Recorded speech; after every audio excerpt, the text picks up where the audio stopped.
Hello and welcome to That Gaming Show, where we discuss the biggest gaming news this week. I am, of course, Jackson Ryan, and to my right, I have Milky Pixel, and to her right, I have Mr. Bo Yu Shay. Hi. And we're starting off pretty local this week, guys, which is something we love to do here on That Gaming Show, don't we? It's always good when there's local news, making it. It's all about local for us, really. And we're going to talk about the PAX Australia Indie Showcase for 2017. So, for those that are unaware, of course, PAX is the Penny Arcade Expo. You would know that well, Milky? What? Mickle? Mickle? Mickle? You've obviously been. You've been Yes. many times, Bo. Of course, yeah. So Penny Arcade Expo, one of the biggest video game conventions in Australia. It's in Melbourne, October 27 to 29. Yeah, it's quite the global This year. phenomenon. There's actually, big North American property that's set up in Australia back in 2013, I think the first one was. So pretty big deal, both in the gaming community especially, but there's lots of pop culture stuff in there as well. So yeah, it's quite a big event on the Australian gaming calendar. Huge. The Huge. biggest, I would Yeah. say. Yeah, well, we don't get a lot of big events over here, No. so it's really In comparison to the States, in- I mean, there's PAX Prime, the original PAX, and then you've got PAX East, PAX East. West. Like South. There's a South as well. North, South, East, and West? Yeah, I think it's got all of them. there's a lot of PAX. Yeah, so we just have the one PAX here annually That's right. in Melbourne. Yeah. So PAX announced their Indie Showcase winner. So Indie Showcase is a section of PAX that essentially houses 6 indie games. So these are games by independent developers, games that are both from Australia and from New Zealand. And this year they announced Forts, which is a physics-based RTS, Gravity, which is actually from a team in Auckland. It's a physics-based arena brawler. We've got Projection, which looks really cool. It's a 2D shadow puppet adventure. That's what they're saying. Sky Noon, multiplayer FPS in Wild West. Apparently a little bit like Super Smash Brothers. The Gardens Between, and Virtually Impossible VR. Both of those guys are down here down there in Melbourne, in fact. And we're showing some of the footage behind of the trailers for each of the games. That's right. That's not just random video. No, these are actually the games that will be Chickens! featured down at PAX. So it's a really great selection. Well, it covers a lot of genres, which It is a cool does. thing. And obviously, they actually had over 100, I believe, at least over 100 entries Wow. to be in the Indie Showcase. Indie Showcase is real important as well because it's sort of highlighted in the indie section at PAX, and it has quite a lot of it's like a throughway basically. Yeah. So you do get a lot of foot traffic. What's caught your fancy, Milky? I want to see how, well, just from genre name alone, surreal puzzle adventure you've typoed here. The Gardens Between, I like puzzle adventures. Looks real cute. Yeah. Hopefully it just- comes up in a minute. It's like a... What are you laughing at my cute? No, It does look cute. that would be amazing. Yeah. What's wrong with cute? And then Virtually Impossible VR party game. Okay. We had to stop ourselves from discussing this earlier before the cameras rolled, but essentially we were wondering, would it be virtually impossible to showcase the Virtually Impossible VR party game at PAX with so much traffic Yeah. going in? That's Would we right. get to enough people in time? I don't know, like virtual reality is always, it's still one of those things, kind of like a burgeoning field. And demoing VR is one of the hardest things, I think. While the demo itself, if you get in, always seems to win you over. Yeah. Unless you're actually able to go and play it, it doesn't really catch fire. Yeah. What do you think, Bud? Well, yeah, I remember being at PAX in 2013, and that was when PlayStation actually rolled out their VR unit for the first time. And the lines to get access to it were 3 hours long. So this is once you're inside, and hashtag fact check if you want to. I think it was about 3 hours. So I didn't actually jump in the queue because I was working. But yeah, like what you're saying, like how do you exhibit a game like that? Yeah. Effectively, I really hope there's that level of demand there. Obviously, the PlayStation VR experience was just rolling out at that time. So it's not comparing apples to apples, but I really hope there's that level of enthusiasm for that game and all these games. I mean, I think it's amazing that someone like PAX that has the clout that it does, that has the reach that it does, dedicates so much. They can dedicate floor space, that's fine, but actually like curating a list of games and making sure that there's a really good cross-section here of both, styles and genres, and, looking at some of the footage behind us, they're really colourful, bright. I think this is a really great example of what we're doing in ANZ in the indie scene. So yeah, it's really refreshing to see PAX get behind it. So good on you, PAX, for throwing your support behind something like this. Yeah, I for just sure. realized, What? as someone with slightly germophobic tendencies, Yeah. because VR has been at certain conventions. I mean, it was at PAX last year. Yeah. It was at EB Expo last year as well. How is the face traffic with something like that? Like that the is- hygiene factor. That is a fantastic question, to be So perfectly if honest. there's anyone out there from Detol who'd like to sponsor PAX this year, or Purell. you know, Milky Pixel's available for sponsorship if you want to send it down. So it is actually an interesting thing, because I think about it as well when I was working in retail, and we wouldn't allow people to try them on, and we wouldn't allow people to put headphones in their ears, because basically Hygiene. HNS, like Yeah, right. you have demo units for the over-ear ones, but in-ear stuff, never. No. We'd never Yeah. do that. So and you It's the retail same at as the well. Microsoft Yeah. store. So the Microsoft store here in Pitt Street Mall in Sydney has the HTC Vive and Yeah.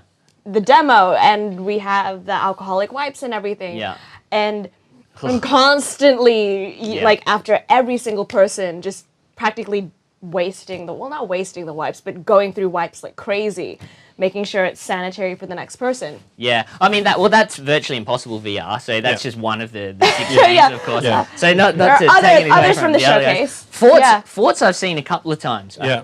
And I think you were saying earlier, Yeah. but that looks like Worm. Yeah. Well, that's when we were talking about the games that we kind of had most affinity to. Forza is probably the one that is highest on my radar. Are the ones that we've seen. Obviously, we haven't had a chance to play them yet, but having played Worms quite a bit at university all those years ago, yeah, like it looks really fun. You know, It's always had a positive reception at PAX. I think they've exhibited at least once before, Yeah, right. maybe Okay. twice. So it's good that those guys got an indie showcase spot. Because while the indie showcase is sort of the main six, there's heaps of indie games there in that section. And Yeah. it's probably the biggest section on the show floor. yeah. Well, And just as you were saying. just remember these were actually winners, so they you know, were plucked from obscurity, so to speak. chosen The ones. chosen ones. The chosen ones. We got a question, a comment here from Jonathan Roses. Some of the VR lines at E3 were booked for the entire day, so like a 6-hour-ish wait. He's saying, with within mere minutes of opening. Yeah. Wow. So and like you can see why VR has that appeal, because it really is quite still a new tech. Yeah. But to me, it always seems like VR is massive at these shows, and then not so much afterwards. Do you Yeah. guys see that as well, or? Well, I think it's still in its teething phase, right? It's not as readily accessible as we'd like because it's Money. the cost The price factor. point. Yeah. You'll have people coming into I've experienced this firsthand. You have people coming into the store when we're piloting a VR experience, and they'll be like, "Oh, how much is it?" And when you say, "Oh, in Australia, the HTC Vive retails for $13.99," or Yeah. that's not Yeah. with a decimal point in between. That's actually $1,399, Yeah, not including the minimum 2.5 kPC Yeah. to So to that you run need it. a high-end PC on top That's of it. that to run the system. Yeah. So It adds up. yeah, it's a great piece of kit. Like it's fantastic. You know, but once Not we everyone when can we afford it. not everyone can afford it. So, So you're saying that price is the barrier to VR? One of them. one of them, yeah. It'll get there, like with everything. You know, we used to pay $30,000 for high def TVs once upon a time. True. So you know, it'll come down eventually. But just on the PlayStation, I think has got the entry level price for that, and that's when you just plug in your PlayStation, right? So there's a little peripherals that go with it, but that's kind of I feel like the entry point for it. So And how it has to come into market, sort of thing. Yeah, One of the yeah. interesting things that we saw a couple of weeks ago, Bo and I'm not sure you were there, Milky, is the IGEA, Oh, wasn't DA18. there? Digital Australia Yeah, study. yeah. So they were talking a lot about VR, but in applications outside of gaming. So using Yeah. virtual reality in places like hospitals. So Yeah. that's sort of, to me, honestly, that's sort of where the market is for a virtual reality application initially. Like, I think that you'll get a lot more money go into places like that than you will get big AAA games, at least at Yes. this stage, for video games. Yeah. Even though video games sort of are the ones that started the whole thing, Yeah. in a way. I think VR has such power in those Yeah. other applications. Yeah, well, that was something Dr. Jeffrey Brand covered in the Yes. in the study when he presented it. That preventing falls and all kinds of mental health problems, like dementia and other things that it was helping solve. So yeah, Treating PTSD. there you go. Yes. Yeah, So- stuff like that. Even like surgeries and things like that as well. Any of the other ones grab your attention? I say grab because gravity, but gravity. It's actually playing behind us now. It's kind of like a little arena brawler, sort of Oh. Smash Brothers as well. I said Smash Brothers for Sky Noon. I mentioned that as well. Yeah. That's an FPS. But it's kind of like a push and pull sort of Yeah. game. There's Yeah, forts there, there's of course, forts, coming yeah. through as Worms, well. I see the reference. See Yeah. the worms reference. No worms, which is disappointing if you're a fan of any of those. So there's your opportunity out there for a Worms mod. There you go, straight away. All right. But that's all we Collaboration. have for the indie showcase. Yes. And now, Nazis. Yes, that's right. We're talking about Nazis because this week, of course, sadly, in fact, in my opinion, there was a white supremacy rally in Charlottesville in the USA. I won't go too much into the details behind that. That's sort of not really why we're here. But we've got the Discord logo behind us because this week Discord actually announced that they were going to shut down quite a few of the servers that related to white supremacy, Nazism, outright. Let's get rid of that word. They're all Nazis. And Discord said, "Hey, we're not gonna tolerate that. We're just gonna shut it down." Yeah. Which I think is really something quite important, especially because of the outcomes of these rallies. One person sadly lost their life. But if you don't know what Discord is a chat client for video games, right? I Yeah. mean, It's Skype, a chat client, but- focused on gamers Exactly. and having our own servers where we can. So apply do you use ourselves. it? Yes, I do. so Yeah. explain Discord to the audience, just sort of what you use it In- for, how in you a use lame- it. in Yeah, layman's in terms? layman's terms, yeah. So it can be as simple as just chatting one-on-one Yep. with us, or it can be a broadcaster creating a server and contacting their many followers and Right. talking to them and communicating in a safe, moderated space that Okay. they've made. Yes. Oh, so they've made it and then they moderate too? You can like say if you're a friend of mine on my server, I can make you moderator, and if I'm away, and can you take just care of the happen, that's conversation. exactly it. Okay. Sure. Yeah, it's very very similar to Slack if you've used that as a Yep. as a productivity tool. Got it open right now. Chatting with some of my pals. Yeah, I'm definitely the noob of the group. The fact that I'm using the word noob probably puts me at a disadvantage as well. How are you spelling it though? Well, yeah. But yeah, but it is Slack for gamers is the key throwaway there. Yeah, sweet. So yeah, as I said, Discord shut down these groups that were dedicated to white supremacy and Nazi groups in the face of what happened in Charlottesville. They did say that they didn't read the conversations that were taking place in these groups, and that they shut them down because it violated their terms of service, which was Yeah. about violence. And obviously, you can't harass or Being make incited, threats yeah. or violence. So Discord said we're just going to shut it down. It brings up a few questions to me. I mean, obviously, it's 2017. There shouldn't be Nazis, but It's ridiculous Here that we we are. have to. it's crazy that I'm saying the word Nazi. Nazi in a forum like this. But what do you guys think about platforms like Discord holding their users to account in that way? Like, how do they police something like that? How are they able to just be like, we're going to shut this down? I would shut it down. Yeah. But how can a company just go in and do that? Is that because their terms of service say that they can? Or... Yeah, 100%. Well, that protects them, but absolutely, they should have the right to. It's their product, and if it doesn't agree with the way that they want it to be used, then 100% they should shut down people they don't want involved. Yeah. I think this is an amazing thing that they've done.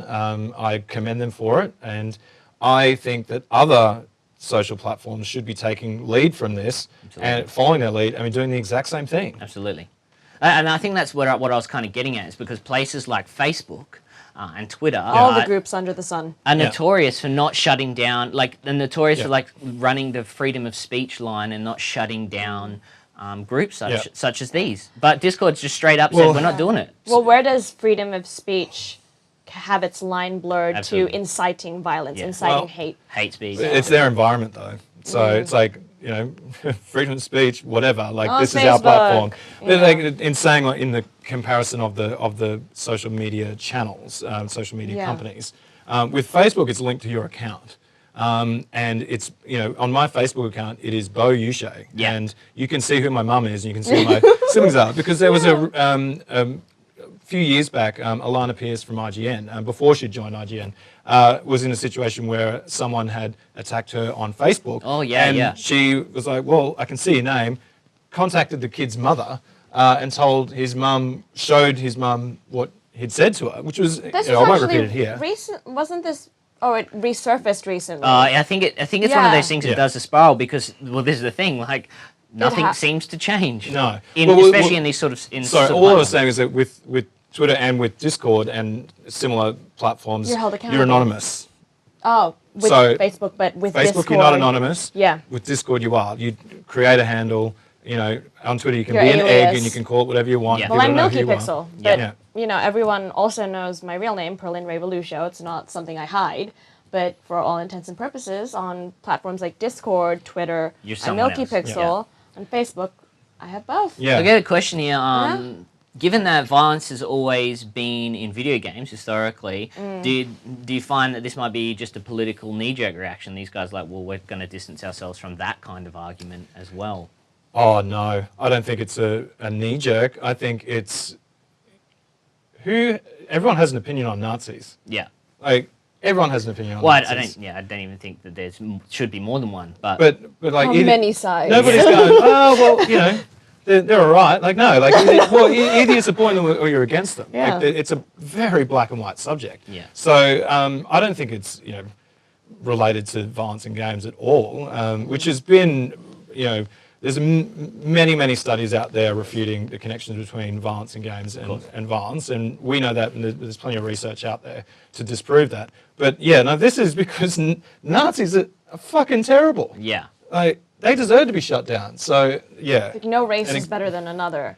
Like, you shouldn't. yeah. Yeah. And excuse my language. We did want to keep this, fairly Family friendly. cussing free, but I just couldn't. Well, you were telling me before that you had a few words to say anyway, Bo. Did you? Oh no, I kind of covered them with the social accounts, but we were talking about, you're obviously on all these platforms, Milky, and you as a woman in games, so, and as a woman, Yeah. as an Asian woman as Yeah. well, like you would be at the forefront of a lot of negative comments and negative, Yeah. like while we've been on here, you've had one come in, Yeah. someone saying something about you, on your, Expletive, you look good. Yeah. From an anonymous account. like- Contextually, though, it was a text message from an iCloud email, not like a compliment on an Instagram post or Yeah. Twitter where you can see. It was an Trace it, yeah. SMS. Okay. yeah. Which was weird. Yeah. So it's like, okay, this person appears to have no point of reference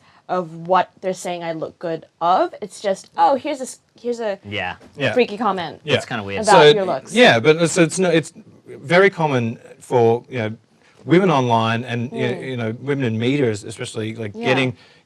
I'm sure that you would love to see more stricter guidelines put in place from places like Twitter and in Discord, which have shown that they can do it. Yes. And other platforms like that where people, which you're 100%. on, like Twitch Yes. and others. Mm-hmm. Yes, 100%. Do it. 100%. No, I mean, like, just the other week, I was doing a broadcast on Twitch, and a user came on spouting racist BS, and one of my moderators was having none of it and just went, okay, you're blocked. Yeah. And he decided to do the chat evasion, or ban evasion, which means, I'm going to private message this person. Okay. To still talk to them. Yeah. Instead of sitting there and being banned, and started sending me death threats, Yeah. Yeah. all cool. because I wouldn't let him be racist. Yeah. Yeah. So yeah. It's partly up to obviously the guys that run the servers, but if you're Of running course. servers that are explicitly going to be about things like hate speech, things like white supremacy, things Yeah. that are quite obviously from Discord's point of Yeah. view, I guess On the wrong side of history. not even on the wrong side of history, just so black and white terrible. Yeah. Just Yeah. opinions that are just not, there's no place for anymore. Discord obviously have There the never was, but No, there never was, but they yeah, no, existed, yeah. those But those it's just it kind of following on from that, and you said it earlier, and Discord said, look, we weren't listening to the conversations, we've just shut them down. I actually think that the social media sites should be listening in. I don't have a problem with that. It's public domain. You know, what you put, anything you put online is available. I think those channels should be listening more. Yeah. I think they should be paying attention to what's being said. And if that's a way that it reduces death threats and, you know, sexual comments and things that you have to put Or up with. Unwarranted. You know, if a boyfriend makes sexual comments Right. in context. Yeah, but you like, know? you know, But like I people jumping agree. on your feed and, you know, saying the things that they Yeah, say, like exactly. 100%. If that's reduced in any way by these social media companies listening Taking in, action. 100% I support Do it. Yeah. You bring up the listening in. You'd prefer that they listen in overall, or like for something like this is like surveillance then, right? So it becomes something more like what you see with the NSA or those kind of agencies in Australia as well. Would you like to see that level of I don't think it surveillance? needs to go that level. I just Or think do you it's- like are there terms where Discord will like we're looking at this now. We're going to employ someone just to look for these groups and this sort of messaging in these places? Just enough. It just seems logistically impossible to me unless it's automated. No, the technology out there is pretty smart. It is, but you know, still, like, you can't, like, both sides, you can't blanket statement, or like you can't blanket policy or rule every little thing. yeah. And on one hand, it's like we have the technology, but then do we have the resources to ratio the amount of people, Yeah. the amount of servers, and well, how many jobs are we going to create And to monitor, importance to the company. moderate? Like, Yeah. I That's completely it. agree that Yeah. they should be shutting these things down. It's just that from a business point of view, they might not be doing that. And that's what I'm Yeah, saying. Like, yeah. now companies have to start treading a line that's like, hey, we're going to have our political opinions on show. And I think that's good. Yeah. I think that a lot of them should anyway. Yeah. But something like Discord, you're going to run into strife. Look, I just think if you're a platform and you want to make yourself a safe place, an encouraging place for women, minorities, and people that regularly get attacked online, then you should be looking at these kind of guidelines. Yeah, sure. Well, that's enough for Nazis, I think. But for now, let's talk space. Yeah, that's right. We get to talk space. Yay! Everyone loves space. Yes. That's way more fun than stupid freaking Nazis. Nazis. Of course, we've got No Man's Sky playing on the screens behind us. No Man's Sky was a huge game when it released last year. Yes. Not so much because of what it was, but everything that happened around it. Hello Games, Sean Murray is obviously the creator, founder of Hello Games. He came up with this idea, did the media circuit, and almost convinced people that this is going to change the world, basically. I was convinced. Revolutionary. This is a revolutionary game with heaps of planets. So much to do that you much could never planets and actually finish the game. In theory. Yeah. Well, taking a step back, you know, when it was released initially, there was a really long, you know, it was in gestation and it was for a long time. It was delayed. There was a lot of hype was building about the game for a really long time. And when it was launched, it's fair to say that it didn't quite live up to the expectations that everyone was expecting. So now the developer have gone, right, like we've heard what you said. We've gone away and developed an update for it. The update is massive. There's a whole list of things that they've added to the game. It's the third update, in fact. So that since release, they've really strive Yeah. to make this a better game. Yeah. Which is, you know, what game developers should be doing probably with games of this nature. But yeah, no, you're right. Like there was such a big build up around it originally, and it sort of fell in this hole as soon as it was released because people were panning it basically for not living up to what they expected it to be. I loved it. To be perfectly honest, I enjoyed playing No Man's Sky day one. Yeah. And it was a different experience. It was something that I didn't expect it to be what it was, but I still liked it. Yeah. But it did feel empty. It felt like there was like large periods of time where you weren't really doing anything. I mean, that's the expanse of space. It is. isn't That's exactly right. That's exactly right. So that's the sort of trap. Did you play? Infinite Milky? cosmos. Did you? I haven't. Okay. I saw the hype, Yeah. and it was like, okay, you have people not shutting up about this game. It's on Kotaku. It's Yeah. on every single Facebook article on my feed. And then it came out, and then again, everyone wouldn't shut up about it, but unfortunately for all the wrong reasons. Yeah. And so I went, oh, okay, tentatively, maybe I shouldn't. Get there. Yeah, Okay. until maybe a later date. Maybe now's the Now time. thinking, yeah. What about you, Bo?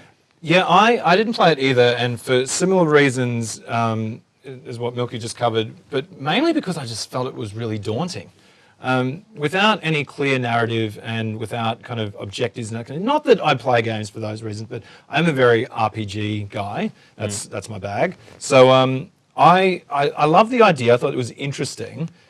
You know, when it first came out, just the idea of just kind of wandering around space didn't really hook me. And then by the time I kind of, you know, when it came out, and then because I was working at IGN at the time, so the team were very much across it. And were like, you know, so I had a bit of a knowledge that it wasn't going to be great. Yeah. It wasn't, well, not that it's not great, not that it wasn't going to live up to expectations. So it was, so just was a bit hesitant in that. And there's so many games out there. It's like, you know, can I dedicate the time required? Like you said, like there's a lot of time where you're traveling and you kind of, you know, it's a big, expansive world without objectives and that kind of thing. I felt, well, you know, I can. There's other things I can play, which Yeah. are a bit more kind of. You just didn't feel like like you wanted some linearity. Yeah. really. Your Yeah. purpose, your achievements, your Yeah. quests. So, Yeah. interesting question for me then, and all the changes that have come since, including this latest patch, Atlas Rises, really comes on the back of fans of the game, even originally saying, "We want this." Yeah. Hello Games sort of listened and said, "You know what? we're going to make these changes, and we're going to try and make these changes for the better." So my question is, how do you think an audience shapes a game?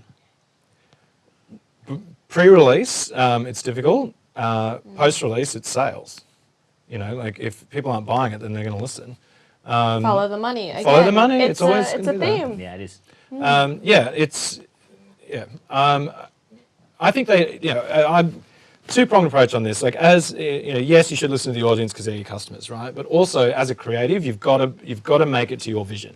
So, you know, yes, you know, their vision hit the market and wasn't quite as well received as they thought. They're right, fine, like we'll pivot on that, and then, you know, they've taken that into account and they've added all these other features. Which honestly, when I'm looking at, you know, the stuff they're putting into it, I'm thinking I might actually try because it apparently is, if it's possible, is even more beautiful than the first edition that came out. So, you know, Maybe now's the time. Maybe now's the time. Come on, Milky, jump in my spaceship. Let's go.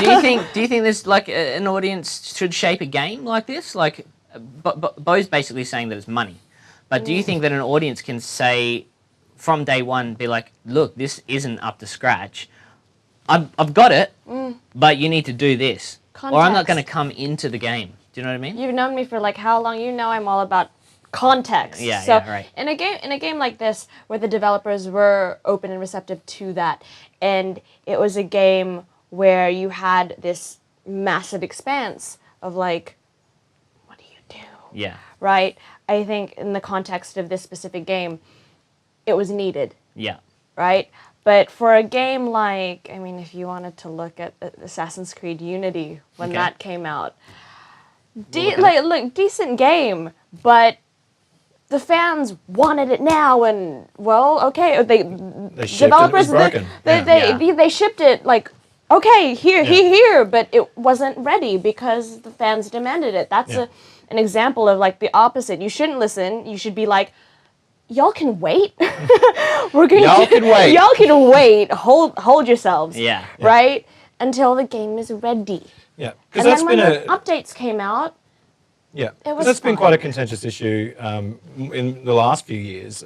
Games shipping that aren't ready, and you know, back in my day, you know, games came out when they were bloody well ready. So yeah, there has been a shift, and maybe it's because these companies that are making the games, Yeah. the AAA titles, are now, you know, publicly listed companies, and they need to hit their summer Yeah, blockbuster. for they sure. need to. And that hit those kind of Christmas. things now contribute to a huge range of issues that we don't have time to touch on. Yeah. But DLC, yeah, DLC crunch season time. I had a passes. question here about, you know, what is the responsibility of a developer to put a game out that they don't support afterwards? Do they actually ever have to come back and do it? You know what I mean? Yeah. The questions like that, which unfortunately we're just running out of time Yeah. to answer. when the developer of Fez, that indie Yeah. arcade, Phil like Fish, he got so frustrated that he just went, Yeah, I'm done with this I'm thing. done. That's right. And Like, like it and- actually affected his mental health. Like Oh, these are the yeah, that's sort of it. problems that Yeah. developers Well- come up. We can answer most of those questions. Yeah. In a developer-based that Well, gaming show. You know, and maybe not the best example because they're the biggest and the best, but look at Rockstar. Rockstar will put out a game when they're goddamn ready. And the games are amazing. Yeah, and they support it for as They long support as they. it. As You know, long they as put out can. one a year, but hey. Like, Jesus Christ, like, Yeah, your GTA But Online. No Man's Sky, they've released the latest patch, Atlas Rises. If you, Looks promising. if you've Yeah. got No Man's Sky and you don't have the patch, go and grab Get on it. Try it. Let us know how it goes. That's all for that gaming show this week. If you need a spaceship partner, Jackson will be happy to join you on your journey. I will. And as we leave, we'll just send a shout out to Damien Chock of the Yeah. League of Legends. League of Legends of the Dota 2 International 7. wrong MOBA. Did a great job. Finished up second with his team Newbie. But Yep. good Excellent- job, Damien. excellent work. Keep flying that flag. We'll see you guys next week. Bye.